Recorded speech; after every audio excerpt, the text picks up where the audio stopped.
Greetings, everyone. So, I am back with this series of my favorite movies growing up. And you all know this is The Last Dragon.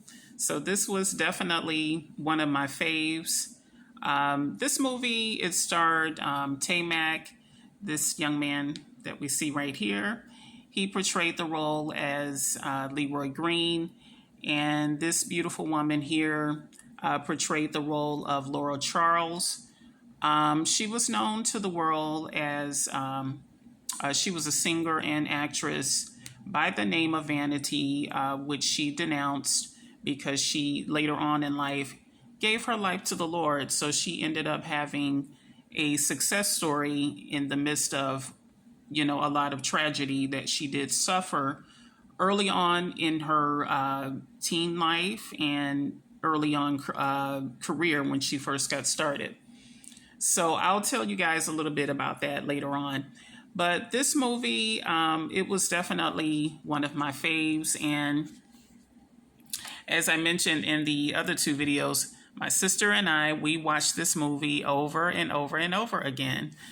Okay, so it came out in 1985. It was also out of New York City. Leroy Green here, he was a martial arts instructor. He did teach a small class, and he was obsessed with Bruce Lee.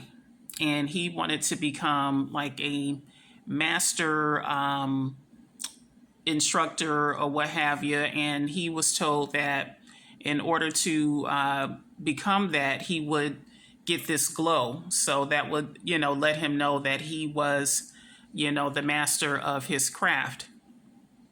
And he was so cute, and he was a bit naive in his, with this character and everything. Mind you, he was only 19 years old when he did this movie, and it was his first and only starring movie.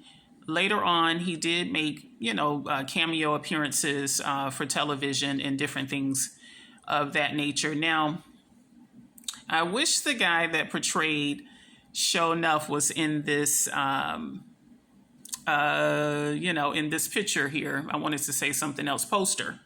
I wish he was shown here because he was one of my favorite characters as well. He was also a martial arts instructor, and he considered himself the master, and he wanted everyone in Harlem to know this. He was also known as the Shogun of Harlem.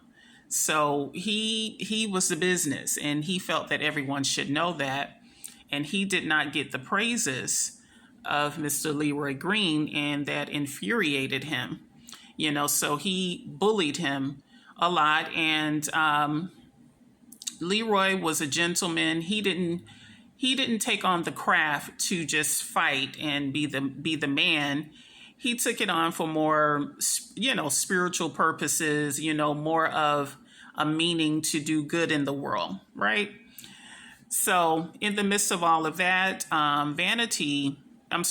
Denise, because, out of respect, her character was like she was like the female version of Don Cornelius. She had this show where it was similar to Soul Train, but it was for, like young adult and teens. And they would dance to, the hottest albums at that time or what have you. Which was really cool because on the soundtrack, it featured a song by DeBarge, which was Rhythm of the Night. And I truly loved DeBarge growing up and everything, and had no idea back in the 80s that they suffered such tragedy as kids. And, and that's a whole nother story or what have you, which I probably will do a video.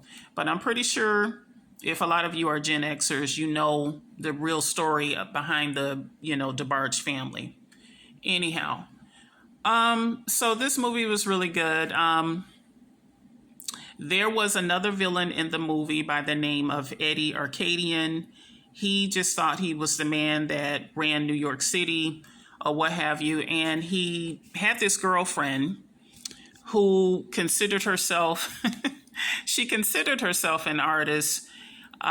She was like a low budget Cyndi Lauper. And he ended up kidnapping Laurel Charles because, like I said, she had this whole, club set, and he wanted her to feature the video of his girlfriend and everything. So he bullied her, he kidnapped her to make her do it, unbeknown to the girlfriend. She didn't know that. She just thought that Laurel Charles liked her music and all of that, which she did not. She actually chuckled when she saw the video because it was nuts. Anyhow, so many fun scenes in this movie. Show enough was off the chain or what have you. Who's the master? Showed up. Just insane. And that famous hairstyle of his where he had the half up and half down, or what have you. Just insane. You guys got to go and check this movie out, The Last Dragon. You will love it. So I will see you all next time. Take care.